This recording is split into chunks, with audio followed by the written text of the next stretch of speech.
Hey guys, Scripto here with another video, and I want to discuss another bad decision potentially that has been made here by Disney and Kathleen Kennedy. Because I looked into it a little bit, and at the time when a lot of these shows were being discussed, so in 2023 in particular, there was this idea that the Skeleton Crew show was going to come out early 2024, so like January 2024.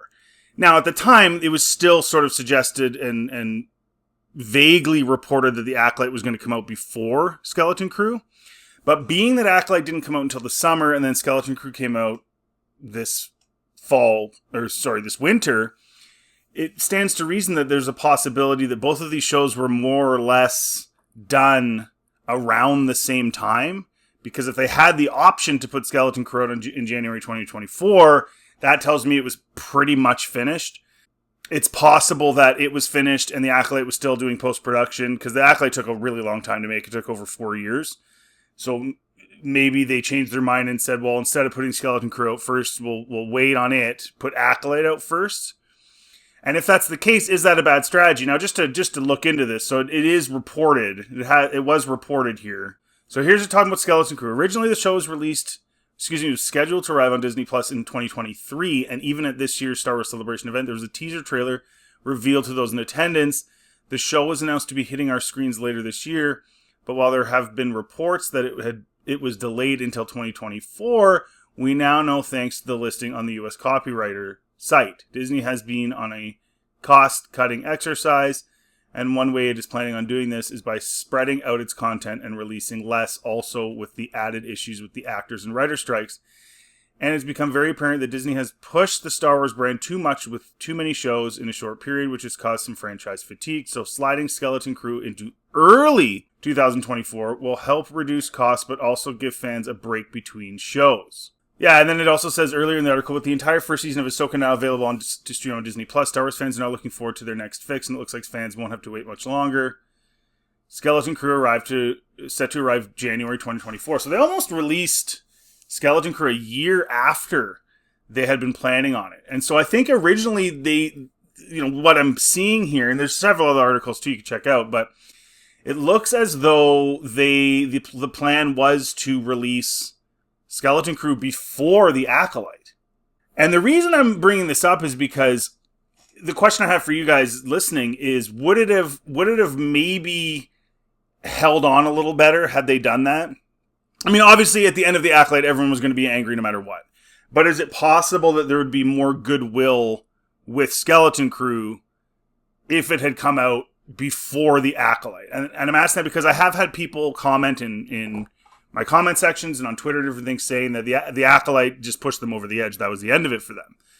And they canceled their Disney Plus subscriptions, and they were really, really ticked off. Now, most of those people aren't even watching Skeleton Crew, but they did watch the Acolyte. So if the Skeleton Crew came out before the Acolyte, they would have watched it, correct?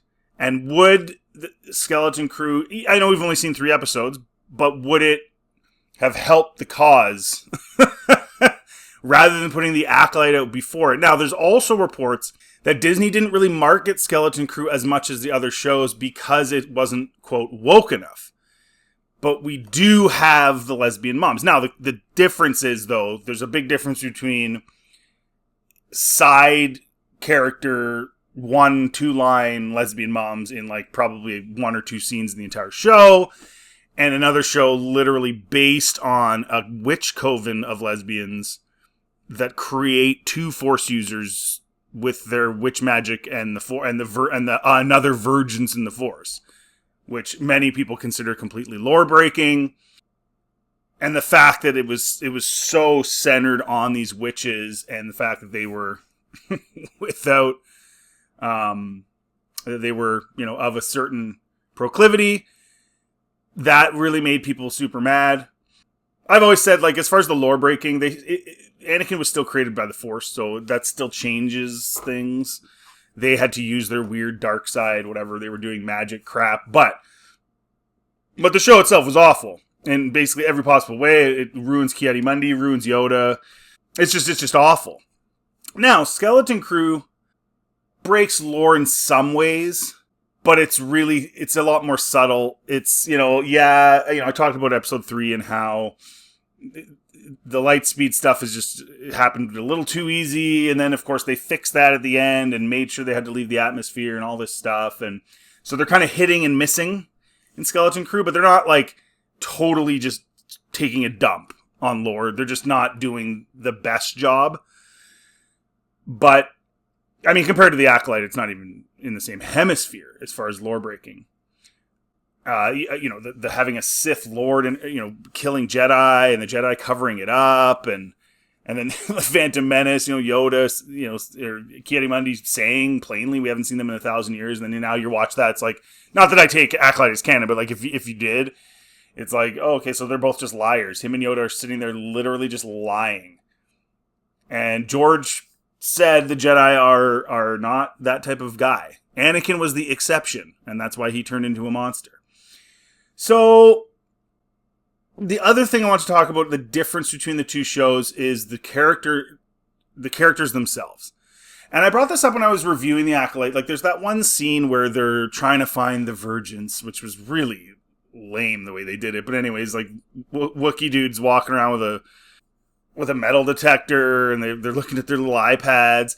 But what you notice about that show, and it's not the only one, you get some of that in Ahsoka too, where there's just a lot of people, a lot of standing around with not much being said, not much emotion.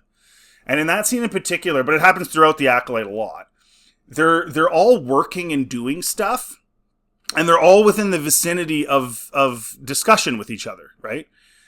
And there's hardly anything being said. Like, that was your opportunity to have those interactions that build the characters, right?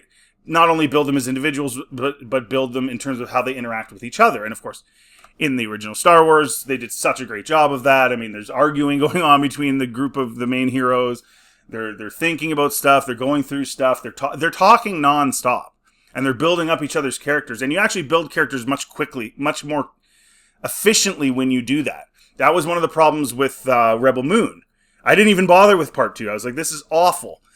Because you see the character's backstory, but then every scene after that, once the characters were together, and there weren't very many of them either, but every scene after that, none of them are interacting with each other. They're all just kind of standing there waiting for the girl to tell them what to do. And so you didn't get any development about what their relationships and interactions were like with each other, so that you were invested when they did go into battle together. That's a huge problem, but with Skeleton Crew, you get that. Yes, they're using very classic 80s tropes we've seen 100 times, but they are doing things in creative ways, and it works. And the kids are always arguing, they're always talking. When Jude Law's character starts interacting with him, it's a constant learning about each other and learning about the characters. And again, it's efficient because they're doing it together. You're not wasting dialogue, 20 minutes of time explaining one guy's backstory. You're literally interacting together, and you're getting that, and you're getting those backstories and all that stuff through that. And that's just such a better way of doing it. Now, we can criticize all the other little things in Skeleton Crew that are problematic, and there are many things. I mentioned last episode the X-Wings not being able to see their ship. Like, that's the dumbest thing ever. Like, totally the dumbest thing ever. All they would have to do is just scan the area, like Luke scanned Dagobah. Oh, there it is. So that was really stupid. Even the fact they didn't just fly by and see it before the kids were in it, that was really dumb. And then they followed that up with them having to leave the atmosphere before hitting hyperspace, which was really good. They actually respected the lore. So they are making some mistakes. But again, I ask you, with all that being said, whether it's talking about the woke stuff, the lore-breaking stuff for the characters, do you think Skeleton Crew would be doing better, getting more views, and getting some goodwill if it had been released earlier this year and we didn't even have the Acolyte yet?